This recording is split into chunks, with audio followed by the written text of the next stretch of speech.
아멘. 방금 읽은 말씀 가지고 사랑은 온유하며 라는 제목으로 고린도전서 40번째, 40번째 말씀을 좀 나누기 원합니다. 우리 계속해서 고린도전서 13장 말씀으로, 사랑장 말씀으로 은혜를 나누고 있습니다. 13장 제일 처음을 보면 사랑이 모든 것의 핵심이다 라고 말씀하시고 있습니다. 그 사랑이 없으면 우리는 아무것도 아니다, 우리가 하는 모든 것들이 아무것도 아니다는 거죠. 이것은요, 교회 안에서뿐 아니라 세상도 마찬가지입니다. 사랑이 없으면요, 우리는 아무것도 아무 소용이 없습니다. 사랑이 없는 어떤 말이든지요, 그저 시끄러운 꽹과리 소리에 불과합니다. 저는 우리 모든 성도님들이 사랑을 기초로 하는 귀한 성도 되시길 축원합니다. 그리고 지난주에 이 사랑의 15가지 속성 중에 첫 번째 묶음으로 사랑은 오래 참음에 대하여, 견디고 참는 그 하나님의 사랑에 대하여 말씀을 나눴습니다. 사랑은 오래 참고 성내지 않고 참고 견딘다. 사랑이 가지는 어떤 인내에 대하여 4가지 속성을 말씀하고 있습니다. 즉 사랑의 오래 참음이라고 하는 이것은요, 제일 중요한 핵심입니다. 이것을 통해서 우리가 기억해야 될 게 뭘까요? 하나님이 우리를 지금도 참고 계신다는 거예요. 하나님이 지금도 그 사랑으로 우리를 견디고 계신다는 겁니다. 우리가 이것을 잊지 않아야 됩니다.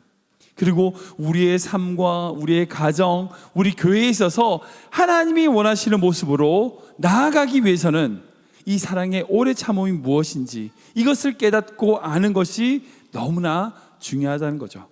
그래서 오래 참음의 그 사랑의 속성을 가지는 우리 귀한 성도 되시길 주님의 이름으로 축원합니다. 오늘은 그 사랑의 두 번째 속성인 온유에 대하여 말씀을 나누기 원합니다. 이것도 묶을 수가 있는데 4절 말씀 보면 사랑은 온유하며 라고 되어 있고요, 5절 말씀 보면 무례히 행하지 아니하며 라고 하는 말씀이 되어 있습니다. 이 두 가지가 서로 연결된다고 생각할 수 있습니다. 사실 많은 분들이 온유라고 하면 떠오르는 이미지가 있어요. 그게 뭐냐면 어떤 상황이든 화내지 않고 참는 거, 약간 순진무구한, 심지어는 좀 우유부단한 상태를 온유라고 떠올립니다. 물론 온유라는 것이 화를 안 내고 무례히 행하지 않고 다른 사람을 배려하는 것이라고 할 수 있는데, 이것은 어찌 그것만 생각하면 이 성경에서 말하는 온유를 다 이해하지 못하는 겁니다. 사랑은 온유해요. 근데 이 온유라는 것은요, 절대 약함이 아니에요. 약한 게 아니에요. 행할 수 있는 힘이 있지만 무례히 행하지 않는다는 겁니다. 이게 온유예요. 힘이 있는 자가 그 힘을 가지고 무례하게 행하지 않는 것, 이것을 온유라고 해요. 그러니까 힘이 없는 사람은 온유할 수가 없어요. 그러니까 힘이 있는 자, 능력이 있는 자가 가질 수 있는 성품이 온유라는 겁니다. 즉 다른 사람에게, 자신에게 친절을 베풀 수 있는 준비가 되어 있는 상태, 이것을 온유라고 하는 거죠. 제가 말씀을 준비하다가 노자의 도덕경이라는 책에 보면 태상이라고 해서 이제 천상의 최상의 군주, 왕을 대한 설명이 있습니다. 이것에 대해서 제가 보게 됐는데, 이 책을 보면 노자가 말하기를 4종류의 군주, 왕이 있다는 거예요. 4단계로 이제 구분할 수 있는 제일 밑에 단계. 이 제일 밑에 단계는 뭐냐면 그 왕을 무시하는, 백성들이 하찮게 여기는 왕이라는 거예요. 그러니까 말의 권위가 없는 왕, 군주를 의미합니다. 그러니까 자기가 해야 될 일 안 하고 나태하고 그렇게 게으르고, 그래서 자기가 뭘 해야 될지도 파악하지 못하는 그런 왕. 그러니까 백성들이 뭐예요? 무시하는 거죠. 무시하는 왕이 이 제일 밑에 단계가 있어요. 그보다 위에 단계가 뭐냐면 칼로 다스리는 군주라는 겁니다. 그러니까 백성들이 무서워하는 왕이에요.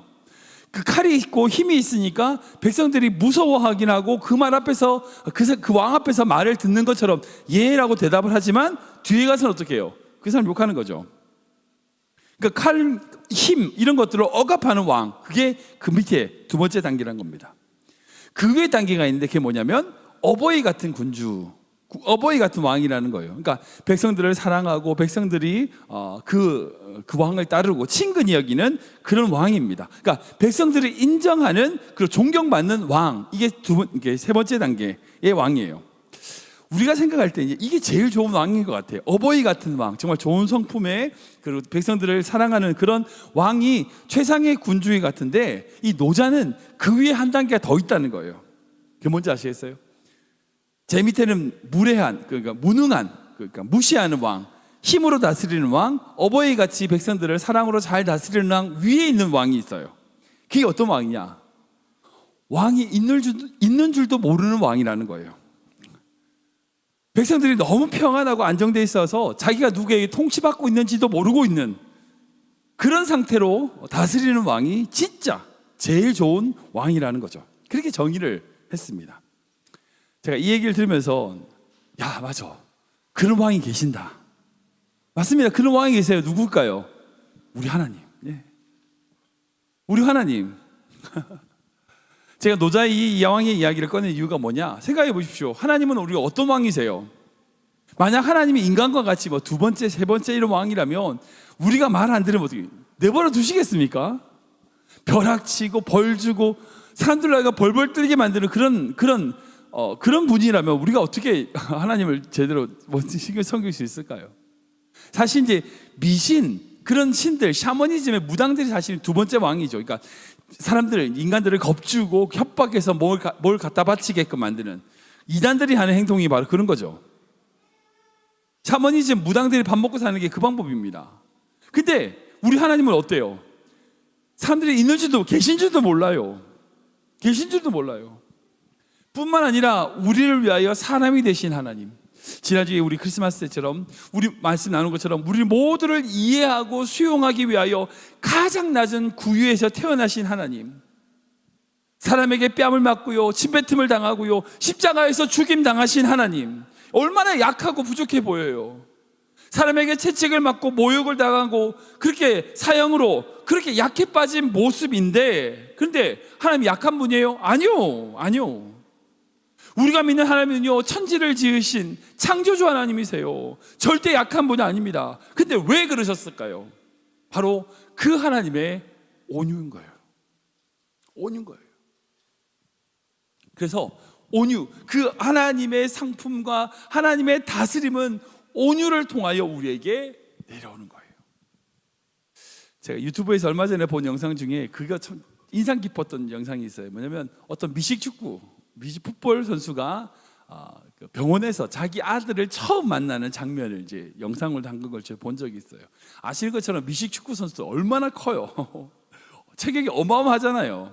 근데 그 미식 축구 선수가 아빠가 돼가지고 병원을 찾아가서 이제 갓 태어난 자기 아들을 자기 손에 들고, 거짓말 아니고 아기가 갓 태어났으니까 조그만 아기니까 그 미식 축구 선수의 손바닥만 해요. 갓 태어난 그 아기를 청성스럽게 안고 어쩔 줄 몰라가지고 기뻐하는 그 덩치 크다란데 막 어쩔 줄 몰라서 기뻐하는 그 풋볼 선수의 모습을 제가 본 적이 있습니다. 여러분 생각해보세요. 그 풋볼 선수 그 손이 얼마나 커요? 얼마나 강합니까? 그 아이를 막 쥐기만 하면 그냥 죽을 거예요. 막 엄청난 몸을 가지고 테크하고 돌진하고 막 쓰러뜨리고, 얼마나 강한 손이에요. 근데 그 강한 손으로 작은 아이를 부드럽게 쥐고 있는 것, 들고 있는 것, 다루고 쓰다듬고 있는 것. 여러분, 통제 아래에 있는 힘, power under control, 그러니까 strength of control, 그러니까 어떤 통제 아래에 있는 힘과 능력, 여러분 그게 온유인 거예요. 그 상태를 온유라고 할 수 있는 겁니다. 그러니까 예수님께서는요, 힘이 없어서 십자가에 죽으신 게 아니에요. 예수님께서는요, 천군 천사를 불러가지고 예수님을 죽이려고 하는 그 십자가에서 처형하려는 군사들 다 무찌를 수 있죠. 능력이 있어요. 근데 인간의 손으로 죽으셨어요. 왜?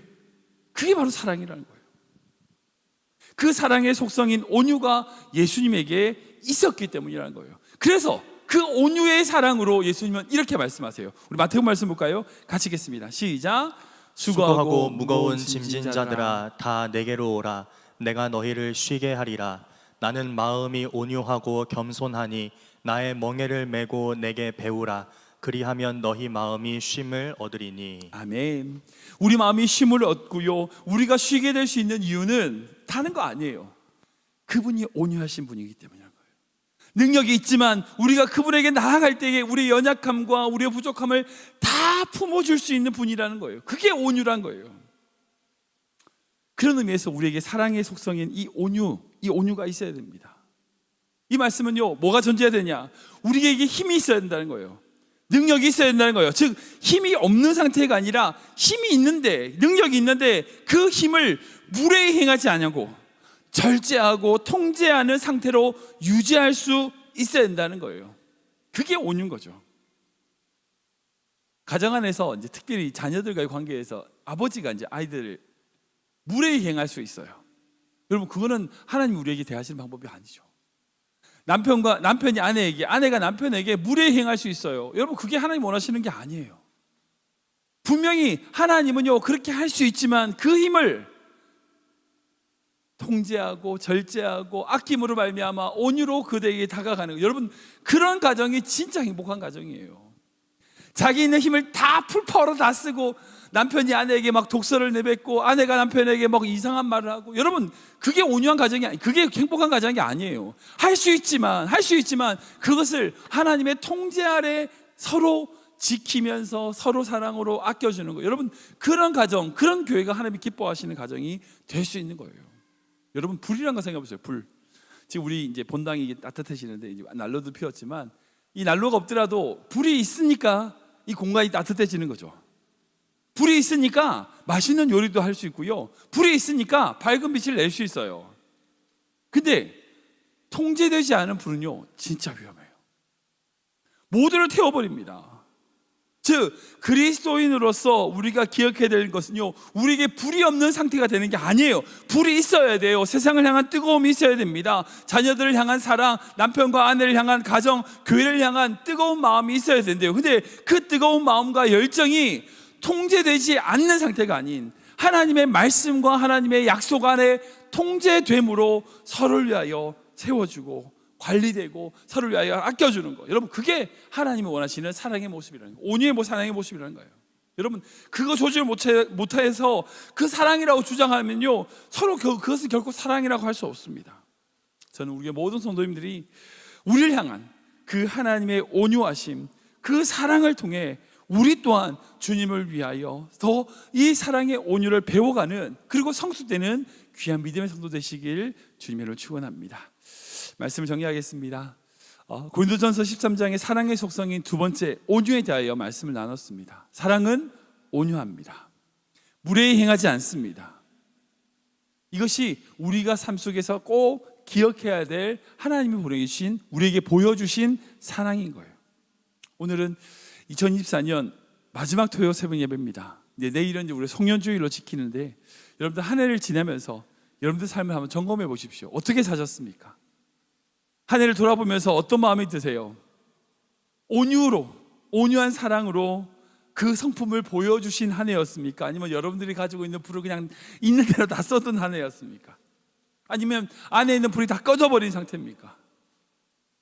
저는 우리 모든 성도님들이 이 한 해를 마무리하면서 주님께서 보여주신 이 온유의 사랑, 이 사랑이 귀하게 드러나는 귀한 성도 되시길 축원합니다. 하나님의 사랑은요, 온유한 사랑입니다. 보이지 않지만 우리를 위하여 모든 것을 내어주시며 우리를 다스리시는 그 놀라운 사랑의 하나님이시란 겁니다. 저는 우리 교회 모든 성도님들이 이 하나님의 속성, 보이지 않는 이 하나님의 사랑이 드러나는 교회 되기를 기도합니다. 힘이 없는 교회가 아니라, 능력이 없는 교회가 아니라 하나님의 통치 아래, 하나님의 컨트롤과 하나님의 조절 아래 그 사랑을 만들어내고 세워주고 아껴내는 그런 귀한 우리 교회 우리 성도님 될 수 있도록 주님의 이름으로 축원합니다.